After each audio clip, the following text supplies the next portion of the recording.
गेल्या 4-5 दिवसांमध्ये आपण पाहतो संपूर्ण महाराष्ट्रामध्ये मोठ्या प्रमाणात पाऊस पडत आहे। त्याच्या अगोदरच कोल्हापूर शहराची महानगरपालिकेची यंत्रणा सतर्क झालेली आहे। जवळपास 75% गाळ काढण्याचं काम महापालिकेच्या वतीनं पूर्ण झालं होतं।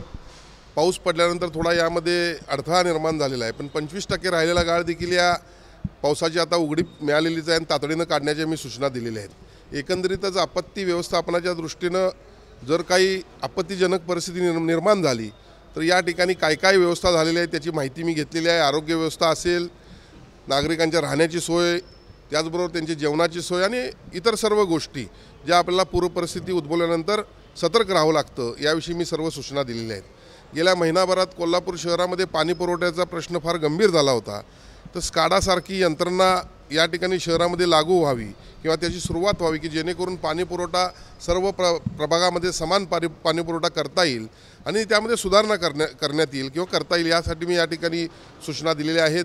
शहरामध्ये ट्रॅफिकचा असणारा घोळ, ट्रॅफिकच्या सिस्टीम सुधारण्यासंदर्भात देखील सर्व या ठिकाणी सूचना दिलेल्या आहेत आणि त्याचबरोबर आरोग्य व्यवस्था शहरामध्ये ठिकठिकाणी कचरा उठाव झाला नसल्याचं या ठिकाणी नागरिकांच्या तक्रारी येतात, याविषयी देखील मी सर्व सूचना दिलेल्या आहेत आणि एकंदरीतच या पूरपरिस्थितीला सामना करण्यासाठी आपण सज्ज राहावं या दृष्टीनं सर्वच सूचना या ठिकाणी प्रशासनाला आज मी या ठिकाणी दिलेल्या आहेत आणि संपूर्ण परिस्थितीवर लक्ष ठेवून मी आहे।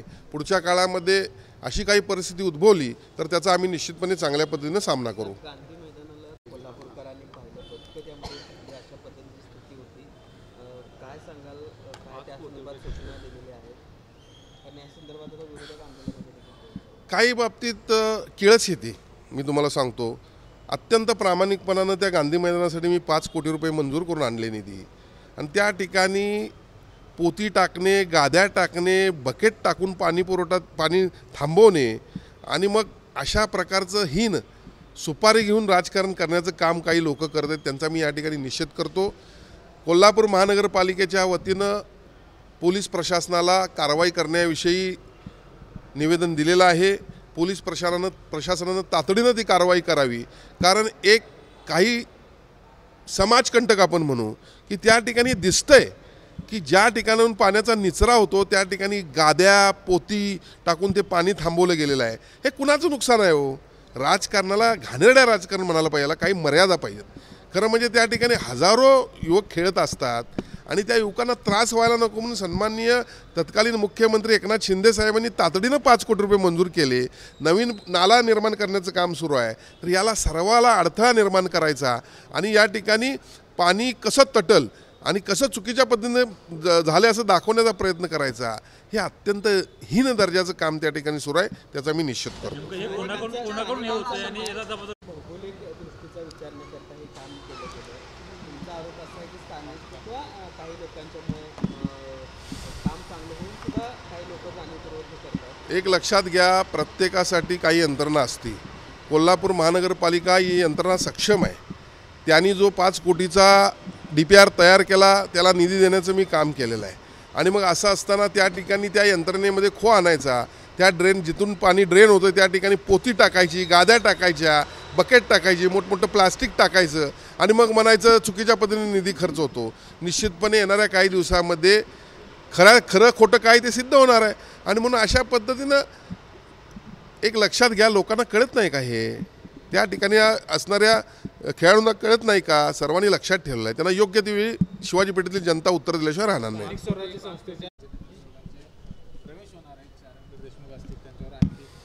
शिवसेनेमध्ये किती नगरसेवक माजी नगरसेवक या ठिकाणी प्रवेश करतात? एकंदरीतच जर आपल्याला पाहिलं तर गेल्या काही वर्षामध्ये सन्माननीय मुख्यमंत्री आत्ताचे उपमुख्यमंत्री एकनाथजी शिंदे साहेब यांची कार्यपद्धती, कार्यकर्त्यांना न्याय देण्याची भूमिका आणि एकंदरीतच निवडणुका ज्या पद्धतीनं लढल्या पाहिजे, साम दाम दंडभेद आपण जे म्हणतो त्या पद्धतीनं त्यांची कार्यपद्धती, यामुळं बऱ्याच कार्यकर्त्यांचा त्यांच्यावरचा विश्वास दृढ झालेला आहे आणि त्यामुळं एकंदरीत पाहिलं तर कोल्हापूर शहराच्या महानगरपालिकेच्या निवडणुका असतील, जिल्हा परिषदेच्या असतील, पंचायत समितीच्या असतील, आजपासूनच बुकिंग सुरू आहे असं म्हटलं तर चुकीचं ठरणार नाही। अनेक लोक आम्हाला भेटत आहेत, अनेकांना आमच्याकडनं येऊन निवडणुका लढवायच्या आहेत, सर्वांशी चर्चा सुरू आहेत. लवकरच चांगल्या पद्धतीनं या कोल्हापूर महापालिकेमध्ये शिवसेना निवडणुका लढवण्यासाठी सज्ज राहील एवढी मी तुम्हाला या ठिकाणी ग्वाही देतो. शहरातील रस्त्यांचे मंजूर झाले, काही ठिकाणी रस्ते पूर्ण झाले, कमी जास्त उंचीतील झाले, त्यामुळे नागरिकांना त्याचा त्रास सहन करावा लागला. आणखी किती दिवस कोल्हापूरला रस्ता संदर्भातला त्रास आहे तो सहन करावा लागणार? बघा, मी पूर्वी देखील आपल्याला सांगितलं होतं की 100 कोटी नगरोत्थानच्या माध्यमातून मंजूर करून देण्याचं काम मी आमदार नसताना, माझ्या शहराची दुर्दशा झालेली असताना मी मंजूर करून घेतलं. आता ह्या सर्व यंत्रणांचं चांगल्या पद्धतीने रस्ते व्हावेत, त्या ठिकाणची रस्ते क्वालिटीचे व्हावेत, याची जबाबदारी कुणाची आहे? ही सर्व महापालिकेच्या अधिकाऱ्यांची जबाबदारी आहे. आणि म्हणून मी फक्त एक गोष्ट त्यांना सांगितली होती की जो पूर्वीचा आपण अनुभव घेतला होता, IRBचे रस्ते या कोल्हापुरात झाले होते, त्यावेळेला युटिलिटी शिफ्टिंग झाले नव्हते आणि त्यामुळे मग सर्वसामान्य ज्यांना पाणी पुरवठ्याचं कनेक्शन घ्यायचं आहे त्यांना 60-60 आणि 80-80 हजार रुपये कनेक्शनला त्या ठिकाणी द्यावे लागायचे. आणि म्हणून युटिलिटी शिफ्ट करा आणि मग रस्ते करा, एवढी मी सूचना दिली होती. आणि त्यानंतर रस्त्याचं कामाला सुरुवात झालेली आहे. खरं म्हणजे रस्त्याचं काम पूर्ण करायला 2.5-3 वर्षाचा काही कालावधी असतो. गडबडीनं करा म्हणलं तरी रस्ते खराब होतील. रस्ते हे पूर्वी झालेलेच नव्हते. लक्षात घ्या, 2010 साली तत्कालीन सरकारनं 9-8 साली काहीतरी 108 कोटी रुपये दिले होते. त्यानंतर 100 कोटी रुपये आत्ता आलेले आहेत. म्हणून ह्या सगळ्या गोष्टीला एक प्रोसेस आहे, वेळ आहे. निश्चितपणे मला खात्री आहे की कुठल्याही परिस्थितीत कुणाचाही मुलाइजा ठेवला जाणार नाही. कोल्हापुरातले रस्ते चांगलेच असले पाहिजेत, क्वालिटीचे असले पाहिजेत. या वेळोवेळी मी सूचना केलेल्या आहेत. परत एकदा प्रशासक या ठिकाणी हजर झाल्या, त्या बाहेर आहेत, तर त्यांना या पद्धतीने मी जाब विचारणार आहे आणि त्या ठिकाणी रस्ते चांगले होईल या दृष्टीने माझा प्रयत्न राहील. मी एक ह्यांच्या प्रश्नाला उत्तर देतो की विरोधकांना राजकारण जेवढं करतील तेवढे आम्ही रस्ते केलेले चर्चेत पण येईल. विरोधकांनी याची चर्चा केली पाहिजे. म्हणजे याचा अर्थ विरोधकांनी हे पण केलं होतं की 100 कोटीच्या रस्त्याचे टेंडर झाली नाहीत. मी माझ्या निवडणुकीमध्ये जाहीर आवाहन केलं होतं, जर असं असेल तर तुम्ही तुमच्या राजकीय जीवनाचा राजीनामा द्या. जर खरोखर टेंडर झालं नसेल आणि वर्क ऑर्डर दिलं नसेल तर मी देतो. मग पहिल्यांदा त्यांना त्यांच्या राजकीय जीवनाचा राजीनामा द्यायला लावा आणि मग नंतर बोलतो. रस्त्यांची कामं झाली, त्या कारवाईची ॲक्शन तुम्ही काही घेणार आहात? हे बघा, काही वेळेला मोठ्या प्रमाणात पाऊस झाला तर त्या ठिकाणी काही वेळा रस्ते खराब होत असतात, हे आपण मान्य केलं पाहिजे. रस्त्याची जी गॅरंटी त्या विकसकाची आहे, पुन्हा त्याच्याकडून काम करून घेऊ. काही वेळेला चूक झाली असेल पण चुकीला माफी नाही, एवढं निश्चित आहे. आणि खऱ्या अर्थानं जर जाणीवपूर्वक तशा पद्धतीने रस्ते त्या ठिकाणी खराब करण्याचं काम सुरू असेल तर प्रशासक IAS ऑफिसर आहेत, त्यांनी देखील त्याचा सर्वे केला पाहिजे. जो कोणी त्यात चुकत असेल त्याच्यावर कारवाई केली पाहिजे. बघा, कोल्हापूर शहराची हद्दवाढ ही 61 वर्ष झालेली नाही आणि यामुळं हद्दवाढीच्या संदर्भात मी सातत्यानं आग्रही आहे. आपल्याला मी आठवण करून देतो, 2017 साली मी आमरण उपोषणाला बसलो होतो आणि त्यावेळेला तत्कालीन मुख्यमंत्री देवेंद्रजी फडणवीस साहेब, तत्कालीन शिवसेनेचे गटनेते सन्माननीय एकनाथ शिंदे साहेब, चंद्रकांतदादा पाटील साहेब यांनी माझं उपोषण थांबवलं आणि हद्दवाढीचा निर्णय घेण्यापर्यंत आम्ही आलो होतो. कॅबिनेटला निर्णय झाला, पण काही इतर राजकारण्यांनी ज्यांचा हद्दवाढीला विरोध होता त्यांनी विरोध केल्यामुळे ते थांबलं. परत एकदा मी शांतपणाने हद्दवाढ कशी होईल यासाठी मी प्रयत्न करतोय, मी आव्हान करतोय. कारण हद्दवाढीत आत येणारे नागरिक देखील आपलेच आहेत. त्यांच्याबद्दल त्यांचा गैरसमज काय असेल ते आपण दूर करूया. कारण एक लक्षात घ्या, 21 वेळा पुण्याची हद्दवाढ झालेली आहे, ज्या शहरांची, ठाण्याची हद्दवाढ झालेली आहे, विविध शहरांची हद्दवाढ झाली आणि शहरांचा विकास त्याशिवाय होणार कसा?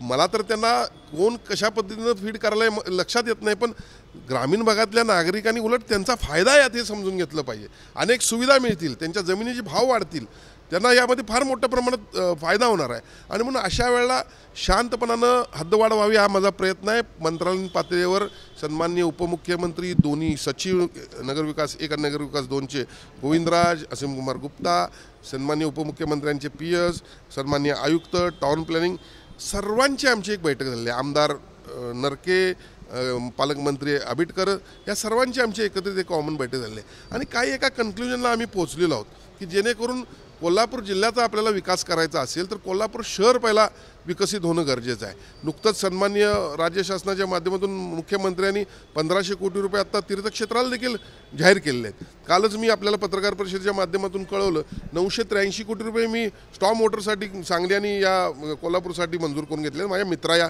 संस्थेच्या माध्यमातून. आणि म्हणून विकास सुरू आहे. कन्व्हेन्शन सेंटरचं टेंडर झालेलं आहे. कन्व्हेन्शन सेंटरची इतक्या वर्षाची मागणी होती ती आता आपण पूर्ण केली आहे आणि 2-3 दिवसात त्याचं टेंडर देखील वर्क ऑर्डर देखील होईल. आणि म्हणून विकासापर्यंत आपण चाललेलो आहोत.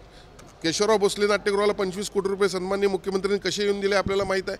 आता रंकाळा सुधारत चाललेला आहे आपल्याला माहीत आहे. रंकाळ्याच्या मधला आता फाउंटन देखील सुरुवात होते आहे. म्हणून कोल्हापूर शहर आणि परिसराचा विकास करणे हाच आमचा एक ध्यास आहे. आणि त्यामुळे हद्दवाढी अत्यंत महत्त्वाची बाब आहे. हद्दवाढीला ग्रामीण भागातील नागरिक विरोध करणार नाही त्याची मला खात्री आहे. कारण बघा ना, आज हायवेच्या आत आणि या नदीच्या आत जर आपण पाहिलं तर या ठिकाणी एकरूप झालेला आहे शहरामध्ये सर्व. मग विरोध असायचं काय कारण आहे? फक्त त्यांचा गैरसमज काय तो दूर चांगल्या पद्धतीनं गुड फेथमध्ये करणं गरजेचं आहे. मी हद्दवाढ समर्थकांना जे काही आंदोलन करतात त्यांना देखील आवाहन केलं, तुम्ही कशाला शड्डू मारलेले फोटो लावता? तुम्ही शड्डी मारलेले फोटो लावता, ते तिकडं कुस्ती केलेले फोटो लावणार. कोण कमी नाही. कोल्हापूर छत्रपती शाहू महाराजांचं आहे. सर्वांना आपला स्वतःचा स्वाभिमान आहे. आणि म्हणून सर्वांनी या ठिकाणी एकमत करून सर्वांना विश्वासात घेऊन हद्दवाढ लवकरात लवकर करण्याचा आमचा प्रयत्न राहील. गोकुळच्या जरी हद्दवाढ झाली नाही तर आम्ही निवडणुकांवरच बहिष्कार टाकू अशी भूमिका आपलीच नाही, आता मला या बाबतीमध्ये उपमुख्यमंत्री एकनाथजी शिंदेसाहेब यांची भूमिका काय तपासून घ्यावी लागेल. अशा पद्धतीनं माझं तर वैयक्तिक मत आहे. प्रत्येकाला व्यक्तिमत स्वातंत्र्य आहे, त्याबद्दल मी काय बोलू शकत नाही. पण निवडणुकांवरचा बहिष्कार हे थोडंसं माझ्या मनाला न पटणारं विषय. गोकुळच्या दिसतं, मात्र हद्दवाढीच्या बाबतीत राजकीय इच्छाशक्ती दिसत नाही, नेत्यांचं एकमत दिसत नाही. हद्दवाढीच्या बाबतीमध्ये नेत्यांचं एकमत झालेलं आहे. लवकरात लवकर आपल्याला त्याचा चांगला निर्णय समजेल. आता आलमट्टी संदर्भात DK शिवकुमार यांनी चिड आणलं सरकारला, कारण वारंवार आलमट्टीची उंची वाढवू शकत नाही. बघा, या गोष्टी आता सेंट्रलच्या झाल्या. सन्माननीय पंतप्रधान नरेंद्रभाई मोदी, सन्माननीय राष्ट्रपती, दोन्ही राज्याचे राज्यपाल, इरिगेशन मिनिस्टर असतील, मुख्यमंत्री, दोन्ही उपमुख्यमंत्री याविषयी, तिकडचे मुख्यमंत्री असतील याविषयी निर्णय घेतील. पण ठीक आहे, कोणाला तर चांगलं वाटावं म्हणून काहीतरी बोलणं हे ठीक आहे. पण जर खऱ्या अर्थानं या ठिकाणी कर्नाटक आणि महाराष्ट्र काय आपल्या देशाचाच भाग आहे. जर कर्नाटकाची उंची वाढत असताना महाराष्ट्राचं नुकसान होत असेल आणि हजारो जीव या ठिकाणी जात असतील तर त्याने असं वक्तव्य का करावं? त्यांनी विचार करणं गरजेचं. कारण ते मंत्री, त्यांना मंत्रीपद आहे आत्ता. आणि त्यामुळे अशा पद्धतीनं कुणीही बोलत असताना या ठिकाणी सभ्यपणानं किंवा विचार करून बोलणं गरजेचं आहे. त्यांनी याचा विचार करावा.